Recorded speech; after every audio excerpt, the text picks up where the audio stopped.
নাও দেখো তোমার গাড়িটা 3988.8 কিলোমিটার চলেছে। আর দ্য প্রবলেম তো এখানে যে নাটটা দেখতে পাচ্ছ, নাটের পরে একটা গ্যাপ আছে। বাকি সমস্যা বলতে ধরো 4000 কিলোমিটারের মধ্যে যা যা প্রবলেম এগুলোই just. Welcome to my another video. তো আজকে আমি তোমাদেরকে যে টপিকটার উপর কথা বলা সেটা হচ্ছে আমি যে নতুন বাইকটা নিলাম হান্টারটা, ওটার ব্যাপারে।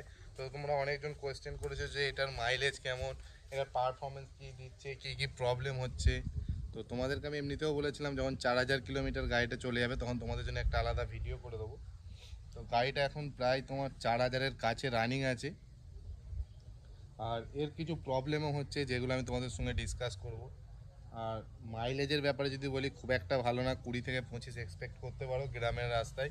রোডে কোনোদিন মেপে অতটা দেখিনি। ধরো আমার যখনই তোমার রিজার্ভে পড়ে এর একটা সিস্টেম আছে, তোমার ট্রিপ এ ট্রিপ বি, আর যেটা তোমার মিটার নর্মাল যেটা টোটালে দেখায়। এছাড়াও যখন তোমার গাড়িটা রিজার্ভে পড়ে যাবে তো সেক্ষেত্রে গাড়িটাতে এফ বলে একটা মিটার আসে, তো ওখানে আলাদা করে। তো ওটা মোটামুটি যখনই আসে আমি তখনই 500 কি 700 টাকার তেল ভরে দিই। তো আবার তোমার যতক্ষণ না ওটা আসছে ততক্ষণ পর্যন্ত আমি এটা ইউজ করি। তো চলো রাইড নাও, আমি তোমাদেরকে দেখাচ্ছি কত কিলোমিটার চলেছে, আর বাকি যে যে প্রবলেমগুলোর সাথে ফিল করছি সেগুলো তোমাদের সঙ্গে শেয়ার করছি। তো ফ্রেন্ড রাইড নাও দেখো তোমার গাড়িটা 3988.8 কিলোমিটার চলেছে। তো এবার তোমাদেরকে আমি বলি প্রবলেমটা কোথা থেকে আমি ফিল করছি। তো ফার্স্ট যখন গাড়িটা তোমার নতুন ছিল তোমাদেরকে আমি বলেছিলাম যে ওআরবিএমগুলো অতটা ভাইব্রেট করে না। যে ওআরবিএমগুলোর ব্যাপারে তোমাদেরকে বলেছিলাম যে অনেক জায়গায় আমি কমেন্টে পড়েছি যে 80 পর্যন্ত যখন যায় তখন ভাইব্রেট করে না, বাট এখন ফিল হচ্ছে এগুলো ভাইব্রেট করছে। আর কখন করছে, যখন ধরো তোমার গাড়িটা স্পিডটা নিচ্ছে না সেই মুহূর্তে ভাইব্রেট করছে। তারপর তুমি যখন ধরো তুমি 100 কি 110-এ চালাবে, ওই স্পিডে যখন তুমি গাড়িটা দাঁড় করে দেবে তখন কিন্তু অতটা আর ভাইব্রেট করে না, বাট যখন স্পিডটা তোলে সেই সময় কিন্তু ভাইব্রেশনটা থাকে।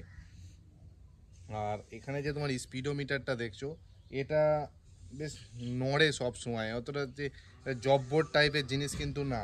তুমি যখন যারা যারা ইউজ করছো তারা ফিল করবে। আর আমি একজনকার ভিডিওতেও দেখলাম যে স্পিডোমিটারটা তুমি এখানে দেখো, এই যে ঠিক এই জায়গাটা ভেঙে গিয়েছিল স্পিডোমিটারটার। তো ধরো অনেক গজকা রাস্তায় জার্কিং হচ্ছে তখন ভেঙে যেতে পারে, তো হয়েছে কোনো কারণবশত। আর বাকি পিছনের সাসপেনশনটা সত্যি খুব হার্ড। ধরো তুমি লং ডিস্টেন্স গেলে, তো আমি হাইয়েস্ট এখন অব্দি রেখে চালিয়েছি তোমার 126 কিলোমিটার পর্যন্ত, তো পিঠে কিন্তু যন্ত্রণা হয়, এটা তুমি ফিল করবে। তো আমি সেই ক্ষেত্রে ভেবেছি ধরো এই যে সার্ভিসে যাব সেই সার্ভিসে আমি ক্লাসিকের যে সাসপেনশনগুলো আছে নিউ ক্লাসিক রিবনের ওগুলো লাগাবার কথা মোটামুটি মাইন্ডের মধ্যে রেখেছি। আমার মনে হয় ওটা লাগালে তবু এক্ষুনি যদি ঠিকঠাক হয়ে যায় তো খুব বেটার হবে। আর বাকি তোমার ধরো গাড়িটার ইঞ্জিনের ব্যাপারে তোমাদের কিছু বলার আছে। তো এটা হচ্ছে রয়্যাল এনফিল্ডের নিউ জে সিরিজ ইঞ্জিন। তো তোমরা সবাই জানো জে সিরিজ ইঞ্জিন, আর এটাকে একটু বেশি টিউনিং করা আছে তোমার ক্লাসিকের থেকে, তোমার মনে হয় 0.02 HP বেশি, এরকম কিছু একটা ব্যাপার আছে এর ইঞ্জিনটায়। ওটা খুবই মিনিমাল, বাট যখন তোমার একটা নির্দিষ্ট হর্স পাওয়ারের পর একটুখানিও বেশি হয় না, সেটাও কিন্তু ম্যাটার করে। তো এই ইঞ্জিনটাই তোমার কি আমি প্রবলেমটা ফিল করছি সেটা যে ধরো তুমি গাড়িটায় প্রথম ধরো একটু আধটু চাপলে অতটা কিছু বোঝা যাচ্ছে না, যখন তোমার 70-80 কিলোমিটার একটানা চালিয়ে আসি তখন ইঞ্জিনের ওপর থেকে একটা আওয়াজ উঠছে। তো যেটা আমি আগেও শুনেছি অনেক ভিডিওতে বলেছে যে ট্যাপিড নয়েজের একটা আওয়াজ হয়, ওটা একটা প্রবলেম আছে রয়্যাল এনফিল্ডের ইঞ্জিনে। তো এটা আমি এখন ফিল করছি, এর আওয়াজটা কিন্তু হয়। আর তোমাদেরকে আগেও বলেছিলাম যে ট্যাঙ্কের গোড়া থেকে একটা আওয়াজ হয় যখন গজকাই পড়ে, বাট সব সময় হয় না। ধরো তোমাদেরকে একটা এক্সপিরিয়েন্স শেয়ার করি। এই গাড়িটা নিয়ে ধরো আমি বেরোলাম, নর্মালি কোনো অসুবিধা হয় না, যখন তোমার গাড়িটা হিট হয়ে যায় তারপর থেকে ওই আওয়াজটা ওঠে। আর এই আওয়াজটার জন্য আমি মেমারি শোরুমে নিয়ে গিয়েছিলাম। তো ওরা দেবে রাস্তার গায়ে, পিচ রাস্তার গায়ে যে মোলামুলো থাকে ভাঙা ভুঙি, ওগুলোর ওপর দিয়ে গাড়িটা চালালো প্রায় 6 থেকে 7 কিলোমিটার, একটা আওয়াজ নেয়নি গাড়িটা। তো শোরুমে গিয়ে গাড়ির কোনো প্রবলেম নেই, বাট যখনই তোমার এখানে আসা হচ্ছে তখনই আওয়াজ হচ্ছে।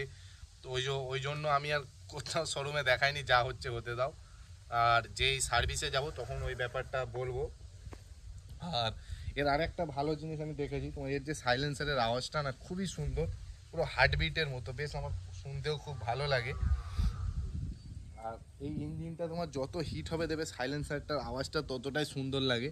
আর সন্ধ্যের দিকে তুমি যদি গাড়িটা চালিয়ে যাও না একটা নর্মাল স্পিডে, মোটামুটি ধরো তুমি 3 কি 4 নম্বর গিয়ারে দিয়ে 25 থেকে 30 স্পিডে যাবে, সেই সময় এর সাইলেন্সার দিয়ে যে সাউন্ডটা আসে না, জাস্ট কিছু বলার নেই। যেটা তোমার বলে রয়্যাল এনফিল্ডের সিগনেচার সাউন্ড, তো সেটাই তুমি এতে ফিল করবে।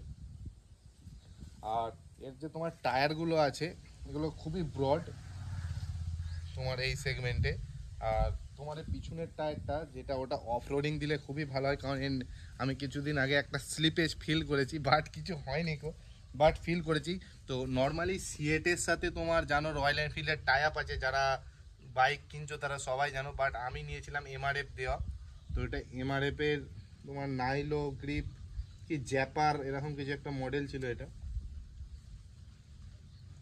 আর একটা প্রবলেম আমি এখানে তোমাদের দেখেছি, ওটা তোমাদেরকে আমি রেয়ার ক্যামেরা করে দেখাই, তাহলে বুঝতে পারবে আর দ্য প্রবলেম। তো এখানে যে নাটটা দেখতে পাচ্ছ, নাটের পরে তো একটা গ্যাপ আছে, আর গ্যাপটার পর যে মেন যে তোমার চেসিস থেকে যেটা এই পিছনের টায়ার হ্যাঙ্গিং করছে সেটা দেখা যাচ্ছে। দেখো তো ওখানে দেখো কিছু একটা দেওয়া দরকার ছিল কভার টাইপের, যাতে তোমার এই মাটিগুলো লেগে যাতে ভিতরের দিকে না চলে যায়। দেখো অনেক ভিতরে পর্যন্ত দেখো চলে যাচ্ছে কাদাগুলো। আর যদি তোমার এই বোল্টটার কাছে থাকতো, এই সামনের এই বোল্টটা, ওখানে যদি কোনো ফাইবার এই নিচে পর্যন্ত ঠেকিয়ে দিত, তাহলে কাদাগুলোর ভেতর দিকে যেত না।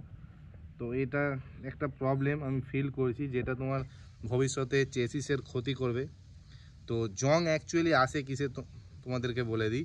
ধরো মাটি লাগবে, আর এয়ার লাগবে, আর তোমার জল লাগবে। তো জল আর এয়ার তো আছে, আর মাটিটা আমরা দিচ্ছি ওখানে চালিয়ে। যদি ওখানে গার্ডটা থাকতো অনেকটা কম যেত, অনেক বেটার হতো। তো এটা একটা প্রবলেম আমি আপাতত ফিল করেছি। বাকি সমস্যা বলতে ধরো যা 4000 কিলোমিটারের মধ্যে যা যা প্রবলেম এগুলোই জাস্ট ফিল করেছি। আর মাইলেজের ব্যাপারটা বলতে তোমার 20 থেকে 25 এক্সপেক্ট করতে পারো, এর বেশি আশা করছি পাবে না। আর আমিও কোনোদিন ওইভাবে টেস্ট করে দেখিও নি। আমি তোমাদেরকে প্রথমেই বললাম যে ওইভাবেই আমি তেল ভরি আর চাপা হয়, আর যখনই রিজার্ভে পড়ে যায় আবার ভরে নিই। আর একটা জিনিস তোমাদেরকে এখানে দেখাই, এখানে যে মোবাইল হোল্ডারটা আমি লাগিয়েছি, এই মোবাইল হোল্ডারটার কোয়ালিটি হেভি, কিন্তু এটা নিতে পারো। এটা আমি ফ্লিপকার্ট থেকে নিয়েছিলাম, হেভি কোয়ালিটি, ফুললি মেটালের, কোনো প্রবলেম হয় না। আর সামনের এই গার্ডটা আমি লাগিয়েছি কারণ তখন আমি কেনার আগে শুনেছিলাম তোমার এই সামনে যে মিটারটা আছে এখানটায় প্রচণ্ড ধুলো জমে এই সাইডটায়, তো যার জন্য এটা লাগানো বেটার। বাট এটা খুলে দিলে দেখতে আরও বেশি ভালো লাগে। তো এখন আবার বৃষ্টি পড়ছে। তো জাস্ট প্রবলেমগুলো এগুলোই ছিল। তোমার 4000 কিলোমিটার হয়ে গেছে, 4500-এর সার্ভিস আছে। তো নেক্সট সার্ভিসে যাই, তোমাদেরকে দেখাবো কী কী হচ্ছে। নেক্সট সার্ভিসে তো অয়েল চেঞ্জ হবে না, জাস্ট টুকটাক চেকিং হবে। আর আমি ট্যাপিড নয়েজটার ব্যাপারে ওদেরকে বলবো, কারণ ওয়ারেন্টির মধ্যে দেখানো খুবই জরুরি। কারণ ওয়ারেন্টি শেষ হয়ে গেলে যা খরচ হবে তোমার হবে, তার আগে দেখিয়ে নিতে হবে। এই প্রবলেমটা আমি আমার টাটা অ্যালট্রজের সাথেও ফিল করেছিলাম। যখন তোমার শোরুমে বলেছিলাম ওরা কিছু কেয়ার করেনি, বাট আমি ওদের ওয়েবসাইটে গিয়ে যখন কমপ্লেন করেছিলাম না, শোরুম থেকে আমায় বারবার ফোন করে গাড়িটা নিয়ে গেছে, রাত 8টা পর্যন্ত বসিয়ে রেখে ইঞ্জিনের ট্যাপিড কভার চেঞ্জ করে নতুন লাগিয়ে দিয়েছে। তারপর আমাকে ভিডিও কলে তোমার ওখানে যে কলকাতার অফিস আছে ওখানের সঙ্গে কথা বলানোর পর তারপর বন্ধ করেছিল শোরুম। তো যেখানে তোমার অল্পই কাজ হয় না, উপরেও মাঝে মাঝে কমপ্লেন করতে হয়। তো দেখা যাক এরা কেমন ব্যবহার করে। তো আজকের ভিডিওটা জাস্ট এতটাই। তোমাদের ভিডিওটা কেমন লাগলো কমেন্ট করে জানিও। দোস্ত বাই, থ্যাংকস ফর ওয়াচিং।